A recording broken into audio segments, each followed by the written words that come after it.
Hello everyone and welcome to our webinar this evening on your consumer rights. I'm Kate from Fertility Network UK, and this evening we're joined by Louise Strong and Chris Warner from the Competition and Markets Authority, and also Clare Ettinghausen from the fertility regulator, the HFEA, who will be explaining more about your rights. We have had quite a few questions submitted in advance, so we'll go through those, but if you have any questions as we go along, you can either pop them in the chat box or the Q&A box, and we'll get through as many as we can. This webinar is being recorded and it will be available on our YouTube channel, which then gets posted onto our webinars page within the next couple of days. And we'll also post the link on our social media. This evening, Louise is actually going to open the webinar by explaining a bit about why the CMA got involved in fertility and the areas that they've been looking at. Thanks, Kate, and thank you for the opportunity to speak to people today. We want to reach as many fertility patients as we can, and we know that this is a great way to do it. So I'll just introduce myself and Chris. We both work in the Consumer Protection team at the Competition and Markets Authority, and the Competition and Markets Authority have various powers to tackle practices and market conditions that can make it difficult for consumers to make informed decisions and can disadvantage consumers. And as part of this, we can produce guidance for businesses in different sectors so they know what they should be doing. And we can also take enforcement action against businesses if we think they're breaking the law, and this can include taking them to court if we think they have unfair terms or unfair business practices.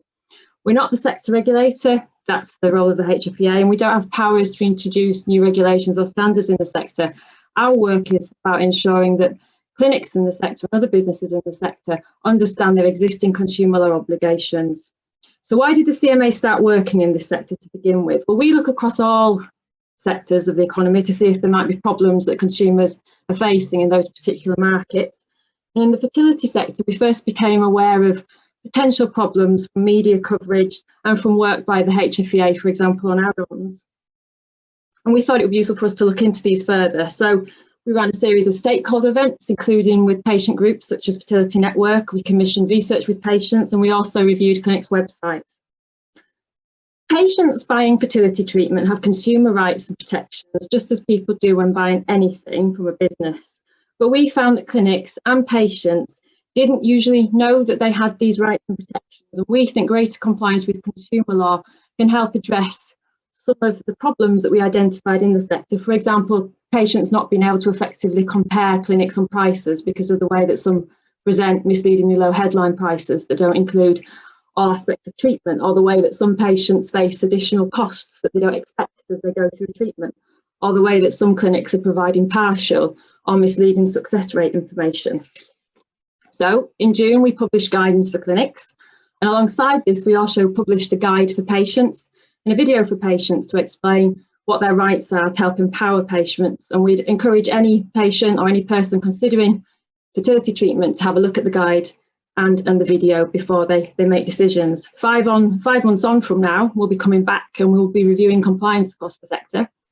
And if we think that clinics or other businesses potentially are breaking the law, we will be ready to take enforcement action. I think the final thing to say is if you, as a patient or someone working in the sector, potentially think that you've been experiencing one of the problems that we identify in the patient guidance or in our work, then please do get in touch with us. And Kate, if you at the Fertility Network could put up the links for how they get in touch with us, that would be really helpful.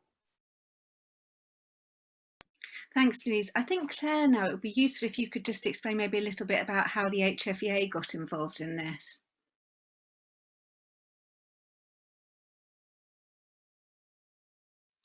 I think actually Claire may have frozen there. So I think maybe what we'll do is we'll go on to some of the questions that we've got and see if Claire comes back again in a moment, if that's okay with you, Louise. The first question that we had was actually one for you, which, Claire, you're back again. Claire, would you just do a brief introduction about how the HFEA got involved in this work?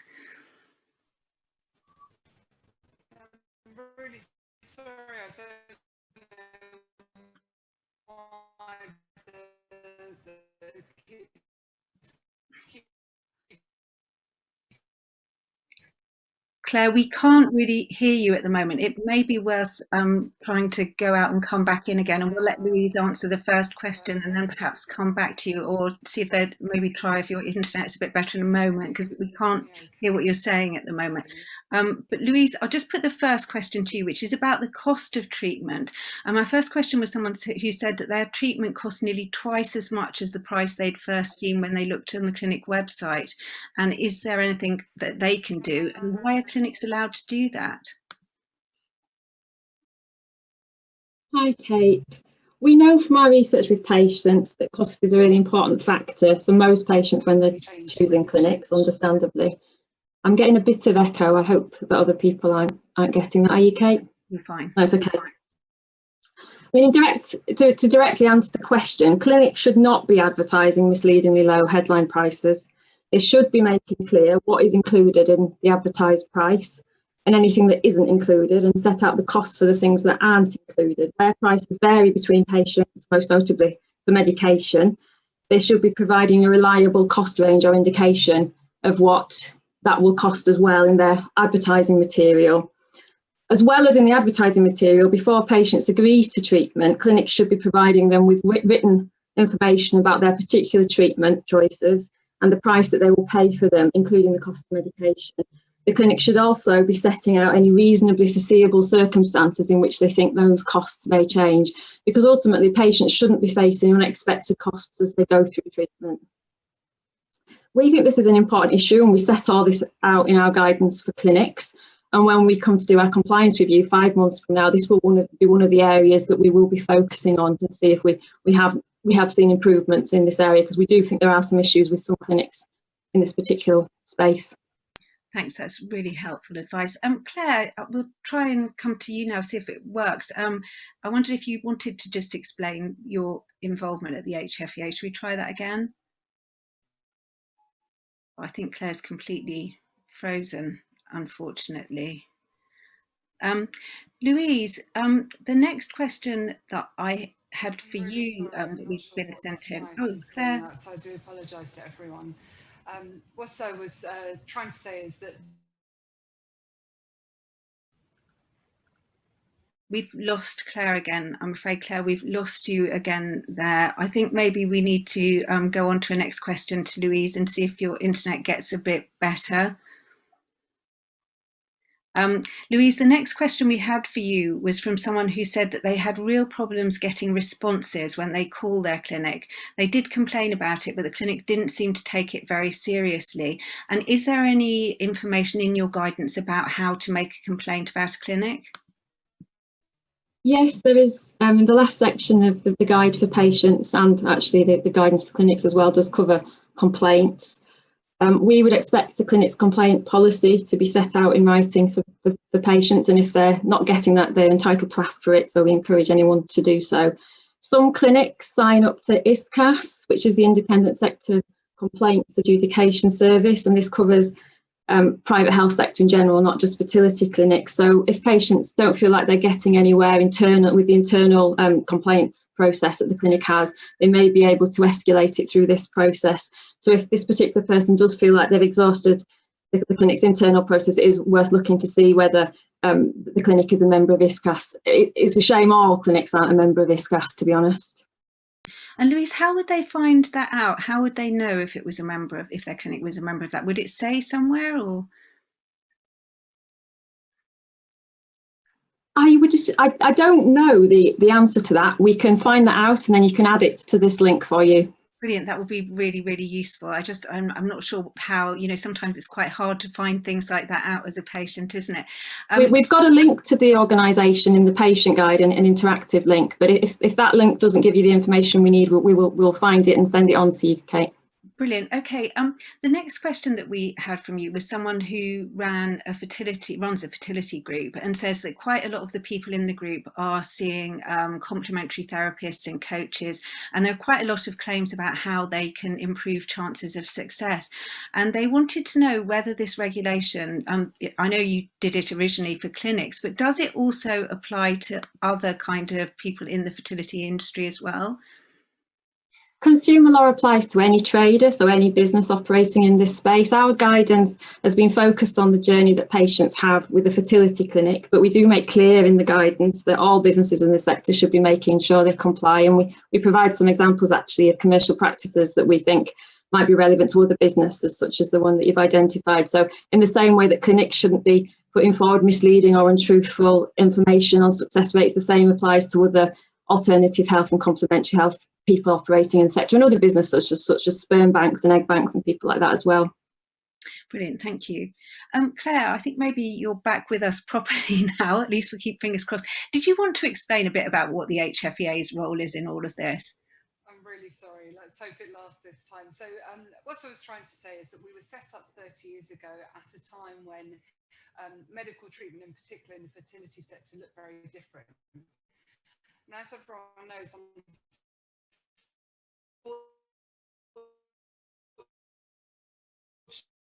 Oh, Claire, unfortunately, you've vast gone majority of people aren't between patients. Oh, I'm so sorry. Try once more, and we'll just see. Okay, I'm so sorry. I don't know why it's doing that. You sound all right at the moment. Okay, so we were very pleased to be working with the CMA on this, as well as the Advertising Standards Authority, which also issued some information for clinics at the same time about how they can advertise information, because it's areas where we, who were set up 30 years ago, have no powers in. And we're very conscious that the vast majority of patients are paying large amounts for their treatment, and indeed this is one of the most, if not the most, emotionally and difficult purchasing decisions that they're ever going to have to make in their life. So we were really pleased to be able to work with regulators who do have powers in the areas that we don't.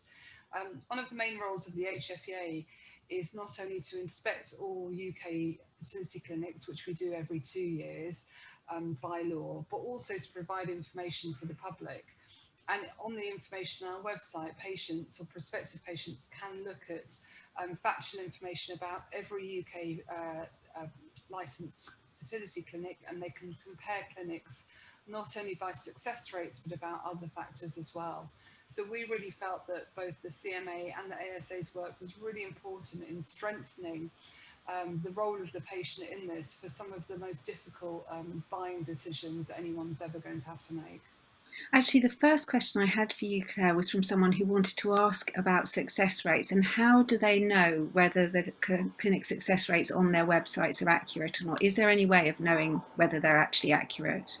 So what I would say is clinics are meant to provide very accurate information based on the most up-to-date data that they hold, and they're meant to refer to our website, which under a section called Choose the Fertility Clinic, where again you could find every fertility clinic in the country, we publish data about every clinic's success rates. So by law, every clinic has to provide that information to us, and every year we update it. The data is not ever current, in that we always wait for any pregnancy outcomes and for those to be reported to us and for us to check that data. So it's not, so you wouldn't go on there now and see 2020 data, you would see 2019 data and 2018 pregnancies. What I would say to people is that if you want to have the most accurate data, you should use the data that's on our website. However, the data on our website is only ever going to fall into a kind of particular groups of age brackets, and it's not going to reflect your own personal situation. Only you, in discussion with your own clinic, can discuss what your own success might look like. I would say that many clinics publish a lot of useful information on their websites, but they can be a shop front, and we all know, shop front's very good at getting us through the door. So have a look at the data and say, is it for a patient who's like me, or perhaps if I'm 38, is it showing me data for a 32-year-old, in which case it's not so relevant. So have a look at the information on our website before you talk to the clinic, and then have a look at the website, the information on the website, the clinic website itself, and see if you can think about whether it's most relevant for you. But like any data set, these are large numbers that we're looking at. You need to talk about your individual situation, whether you've had treatment before, whether you've got a particular medical condition, whether it's male factor fertility that might be affecting your treatment, whether you're doing using donor eggs or sperm, And all those sorts of things will have an impact on how you look at success rates on different clinic websites. Thanks, Claire. While your internet's working, I think I'm going to ask you another of the questions that was directly for you, which was about the add-ons list that the HFEA has and what to do when clinics are recommending something that comes out red on the add-on list and the clinic's saying, oh, you should have this, and the HFEA has got it as, you know, red. And that seems to happen. We've had two questions about that quite often. So what should people do in that circumstance?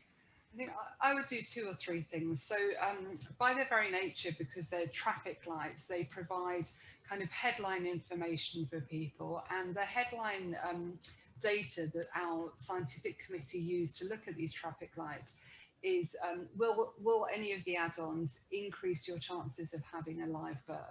Now, there could be reasons for having a particular type of treatment or add-on which may have an impact on your treatment, but the large data studies, the RCTs they're called, might not say that you will have, it will increase your chance of having a live birth. So I would say have a look at the detailed information on our website. Have a look at the more recent information we've published, which we did jointly actually with Fertility Network, which is questions to ask in advance of treatment. If you have a look on that on our website, we jointly with Fertility Network and with patients drafted some questions about an add-on. So for example, if you've looked at our website and you see that it's red, your clinic is suggesting you have it. Some of the questions are, well, why are you suggesting this to me? How will it affect my treatment? What's the cost? Would it be better to have this for this cycle, or would it be better to spend my money without having that add-on on having another cycle of treatment if this one's not successful? So it's really trying to drill down what are the risks and what are the actual benefits to me. So it's trying to help patients to cover a lot of information. And what we do say is sometimes people feel rushed in consultations in their clinics. You know, you don't have to ask everything when you're there on the day, or you're doing it via video or Zoom consultation. You know, you can follow up with an email, you can phone them, you can ask to speak to a fertility nurse who's often an expert in this area, and really gather all the information. Unfortunately, because of the situation with fertility treatment, patients are almost having to become their own advocates. I know that's really difficult. So it's through information that we can provide on our website and through the support of charities like Fertility Network, we're really trying to help patients to become as knowledgeable and as questioning as they can when they're offered things that often cost a lot of money. Thanks, Claire. I think I'll ask you the other question that we had in advance for you now while your internet's still okay. What do people do if they think that a clinic is mis-selling treatment, you know, making claims that aren't realistic? Do they come to you, or do they come to the CMA, or what do they do? Well, that's a good question, because there is obviously, if it's something that goes against consumer law, and I'm sorry if Louise or Chris said this while I was not online, the guidance that the CMA introduced isn't new law, it's explaining the existing law to clinics and other providers of fertility services. So if a complaint came to us, and we do have complaints, we have complaints from patients, we have complaints from clinics about other clinics, and occasionally we have whistleblowers where a member of staff might make a complaint about the service the clinic is providing. We have a full and detailed complaints process on our website. We have dedicated staff whose job it is to look into this. If it's something that's within our powers, then it may be something that we investigate. The inspector might go and speak to the clinic, try and find out what's going on. If it's something that's more related to the powers of the Competition and Markets Authority or Advertising Standards Authority, then we will develop mechanisms where we'll be able to pass this information on for them and let them look into what they can do within their own powers. Thank you. Louise, coming back to you, we had a question about paper copies of your results and history, and whether people... Sorry, could I just add? Yeah. I'm getting a bit of distortion there, but I was just going to add to Claire's response that it is helpful for us to know if patients do think they've experienced mis-selling, to get in touch and tell us about their examples, and again we'll provide you with the best contact email address to do that through, because that's helpful for informing our compliance review. So we would encourage people to do that. We can't act on behalf of individual patients or provide individual advice, but all of that kind of information does help inform what we're focusing on, and potentially it might inform future enforcement action against the clinic in a general sense. Thanks, Louise. That's really useful, and we'll make sure when we put this onto the website that we put all of those contact details alongside it so that you know who to get in touch with. We've got just a couple more questions that had come in advance, and for you, Louise. One was about the rights to paper copies of results when you're having tests via the NHS clinics. Someone had been told they have to apply and pay for these and for the test results and related reports, which actually they were told belong to the hospital. Should they have a right to this information, and is it right that it belongs to the hospital? I'm going to hand this one over to Chris, who's our legal advisor on the project. Thanks. Yeah, thanks very much. So there's no express rule in consumer law that says that you are entitled, or that clinics have to give these test results in writing, or to provide it in writing. But what I would say is that you should, if you want them in writing, you should certainly be asking the clinic for them and explaining why you need it. And I would hope that more often than not that would be forthcoming. Consumer law does require the clinics to provide the information you need to make informed decisions, and you know, that would include test results sometimes. Now, sometimes you might just have a summary of the results. That might be enough to be able to help you make decisions about what treatment you need and which treatment you're buying. Sometimes you'll need to have the test results themselves to do that. So there's no kind of hard and fast rule about what you need. And in terms of getting hold of it in writing, the information the clinic should be providing you is must be clear and easy to understand. And often having that in writing is the best way to do it. But it's not always the case.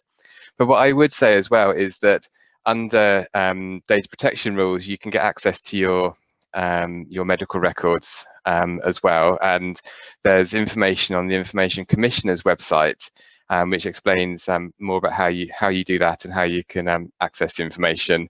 And that explains that you should be able to get the information, your medical records, for free. It should normally be provided within 30 days. So that's one option to explore. And I would have expected that would cover your test results. But I think you should be able to access them one way or the other.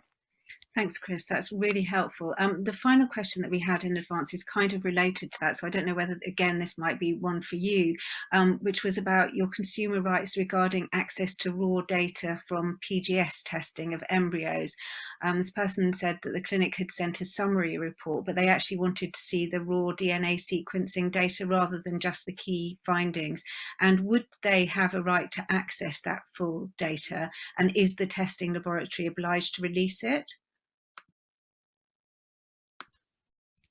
Yeah, that's one, I think, one for me as well. So it's very similar, actually. There's no express right to, under consumer law, to have access to that underlying kind of raw data. And again, if you want access to it or feel you need access to it, I would certainly suggest you speak to the clinic and explain why.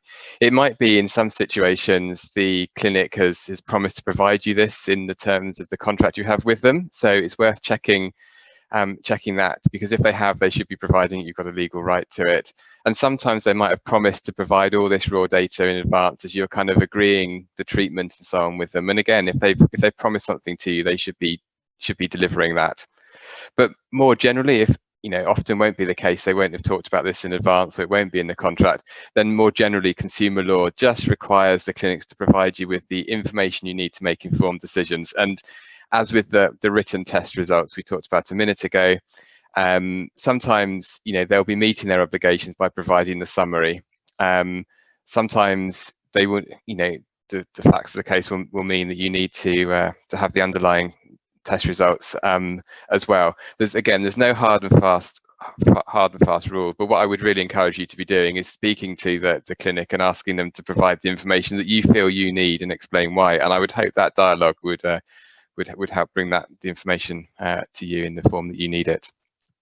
That's brilliant, thanks. This next one, which is one of the questions we've just been given in the Q&A, may actually also be for you, or perhaps for Claire, about whether a fertility clinic should refund any unused treatments that they haven't used in a package. You want me to come in on this, Chris? Yeah, go for it.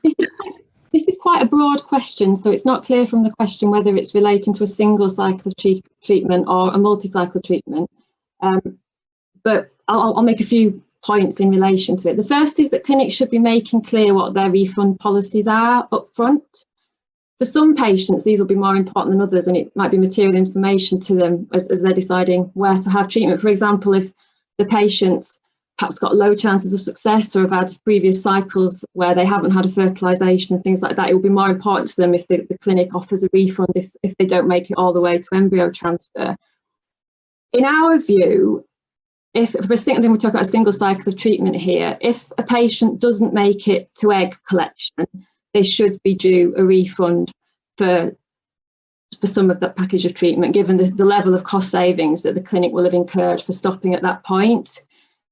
Now, in terms of if we're talking about other things that are included in the package, I think that's not clear cut, and it depends on a number of different factors. If patients are, though, paying on top of a cycle of treatment for additional services, for example, for add-ons or for storage and things like that, but ultimately they're not needed because unfortunately the treatment hasn't progressed that far, then they would be entitled to a refund for those additional services that they've purchased on top. Great, thank you very much. We've got a question here, and I don't know which of you this might be the best one to answer this, about rights to requesting a certain medication, for example, estrogen patches rather than estrogen tablets, or progesterone injections instead of pessaries. What are people's rights when it comes to asking for specific types of medication? I'm not sure if any of us are the right people to answer that. I mean, I think that that would be, if we got that question from a patient at the HFEA, we would always say that we couldn't give any individual medical advice. You'd have to discuss with your clinic what the best course of treatment was for you. So that's really one to take back to your clinic and have a discussion with. So if you've got a preference for a course rather than another, perhaps kind of go into why that's the case. Yeah, okay, so an open dialogue about it is perhaps the way to proceed. We've got another question here from someone who had treatment at a clinic which didn't diagnose their endometriosis but did diagnose with adenomyosis. I can never pronounce that properly. And following their treatment, the symptoms they experienced got much worse, and then they had to have surgery. And following the surgery, they found a number of scientific papers which explain that endometriosis lesions can grow as a result of IVF, but they weren't told about that before treatment, and so felt they weren't able to make an informed choice about whether to go ahead with IVF or not.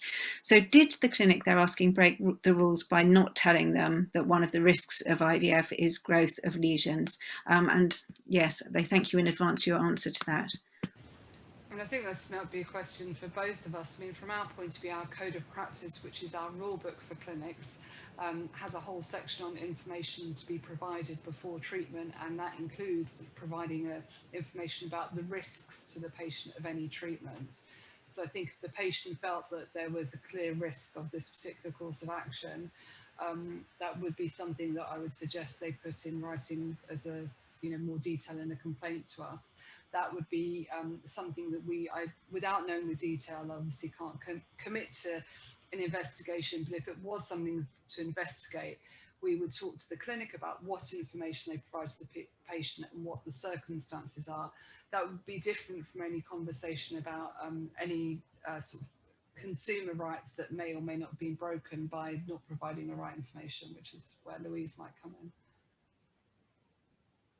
I think this is going beyond my medical expertise, so I'm not sure I can say anything too useful on this. I mean, if there are key risks associated with treatment, then that's material information for patients under consumer law, and that should be made clear to patients so they can make informed choices before they agree to treatment. I don't know whether this is an incredibly rare thing, and whether there are any known risk factors for this particular patient that might have meant that this was something that the doctor could have reasonably foreseen. So patients should be told about risks that not likely to happen but may happen. But if it's a very, very, very rare risk, then whether that would be material information to the average patient, potentially not. But like I said, I don't know enough about the details of this particular medical condition or the risk factors associated with it. Christy, do you want to add anything? No, I think you've captured it. I mean, consumer law requires people to have the the material information, the information they need to make informed decisions. That's not all the information you could be provided. It's not the information that would be quite nice to have. It's the important information that the average patient will need to make decisions. And yeah, in terms of risks, that will include the key risks, things that are more likely to happen, things that may happen but may be quite serious, have serious consequences, things like that. So it's difficult to go much further than that without more information, unfortunately. Okay, thanks. There's another question here from someone who's trying to start donor treatment with a known donor and has contacted various clinics to ask about the prices. Any eggs collected are going to be shared with the donor, so they can use half and the couple can use half. From the price list, they can't figure out whether they'll be charged for an egg sharing program, a donor program, or an egg freezing program. And they're finding it hard to get anyone to confirm what they'll charge via email. They haven't yet booked an appointment, but they'd like to know first the price before choosing which clinic to have an appointment with. How can she get them to tell her what they would charge, or do they just need to pay for an appointment first in order to get that information? It shouldn't need to.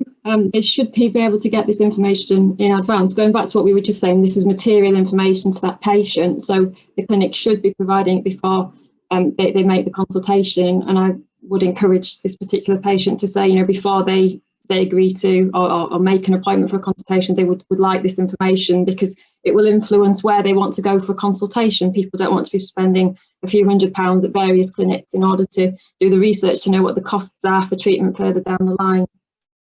Would it be useful for them to mention the CMA guidance? Would it be particularly relevant to this?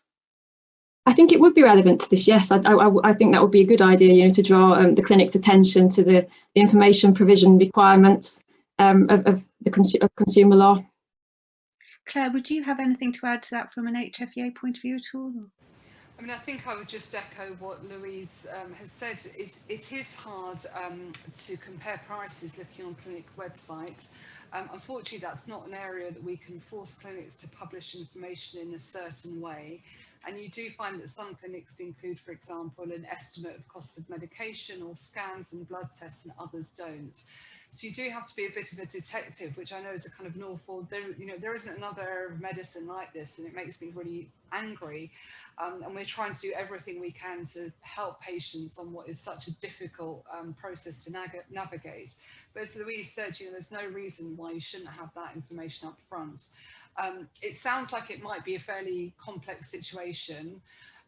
So as much information as you can set out in an email to the clinic to ask them to give you a price, I think would be helpful to stop, having to have, back and forth. So if you could explain exactly kind of what the situation is, the known donor, and what you want to do with the eggs, or whether you want to kind of have them as part of a donation program or something else. So be as clear as possible, and you should be able to get the information up front.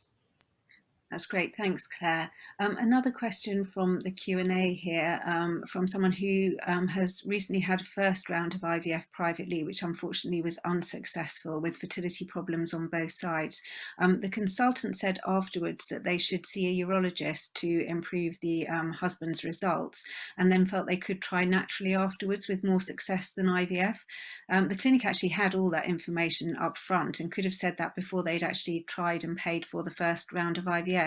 So this person is wondering whether she could complain and look to have some of these costs reimbursed, as they were charged £7,500. Don't know who wants to answer that one. I mean, without knowing kind of the full medical details, I don't know enough to be able to say whether they should have gone ahead and been advised to have a cycle of IVF first or not. So from a medical perspective, I'm afraid I don't know the answer. From a consumer law perspective, I don't know. Again, I guess for Louise, about whether, if the information was available, whether they would be eligible for a refund. I'm afraid I don't know. I know we can't get into sort of individual medical details, we're not doctors, but I wonder if, Louise, if you had anything to add to that. I mean, as Claire said, we don't know the individual circumstances. It does sound like it's possible that the clinic didn't provide all the information that they could have done to help the patient make an informed decision. So I don't see any harm from the patient's perspective in pursuing it with the clinic. Whether they have a strong case from a consumer law perspective would depend on the details of the case. But if all that information was known earlier on in the process, rather than in part being informed by the unsuccessful cycle, I guess is key to it. But I mean, as we've said throughout, I mean, one of the key points about consumer law is that patients should be given the material information that allows them to make informed decisions. And as Chris said, that doesn't mean all the information that is possible to give. I mean, that would be overwhelming in any case, I imagine, for most of us in most situations. But if this was key information to the patient's decision about whether to proceed with IVF, then and the clinic knew it at the time, then yes, they should have been told it up front, I would have thought. Chris, did you want to add anything? No, I think you've covered it quite well. I mean, I would encourage, without knowing all the information about the case, it does sound like there's, you should complain to the clinic and set out your concerns, because it sounds from the information that it was information that was known up at the start, and you could have been given this option at the start.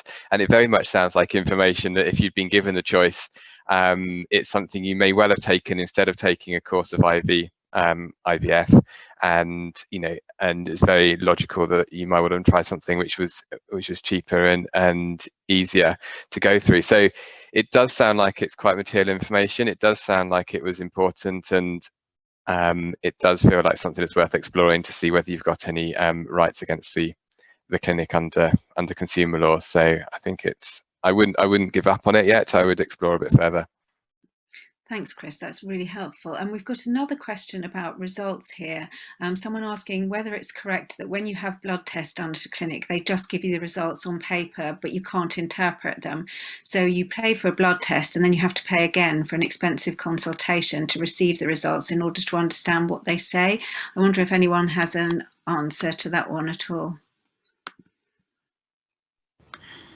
I think, unfortunately, it would depend on the circumstances and what blood tests they were and what you were hoping, or what the clinic was hoping to find out as a result of doing the blood test. So it may be something straightforward that actually they don't need to talk to you again, but it may be something more complicated that they feel best answered in a consultation. But again, patients should be given all that information up front before they commit to treatment.